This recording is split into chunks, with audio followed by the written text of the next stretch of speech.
ndị ụlọ omeiwu nke Anambra steeti eguzobego usoro iwu akpọrọ Igbo Apprenticeship Bill ọ bụrụzi iwu zuru oke ọ bụrụ ihe gbasatara ịma na ịgbabọ ebuzi iwu ka ọ bụ ya bụ usoro iwu bụ nke eguzobere na Anambra State Igbo Apprenticeship Commission bụ nke ga-enwezi akwụkwọ ndebanye aha maka ndị niile na-agba bọị ya na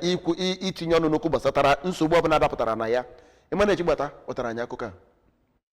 Onye kwadoro ya bụ amụma iwu bụ Sir Ejike Okechukwu mere ka amata na ya bụ amụma iwu ga-enye aka nwee ezi agamnihu na steeti a ọkachasị n'ikewapụta ọrụ nakwa ịkwanyite ọnọdụ akụnụba steeti a. O mere ka amata na ihe ya bụ amụma iwu kwuru bụ na nwa bọyị ga-anọ afọ 7 n'aka ọga ya ma bụrụkwa onye ga-enwe mmụta na agụmakwụkwọ. Okwupụta okwu nke n'ọrụ omebe iwu bụ Right Honorable Somtochukwu Udeze kelere Sir Ejike nakwa otu House Committee na-afụ maka ahịa tinyekwere otu House Committee na-ahụ maka ikpe nkwụmọtọ maka agbammbọ ha ịfụ na emere ka ya bụ amụma iwu bụrụ iwu ma kọwaa na ọ ga-abụ nke ga-amalite ọrụ n'ọnwa Septemba 10, 2025 site n'ụlọ omebe iwu na steeti a. Abụ m Emmanuel Chigbata maka akụkọ ụwa ABS.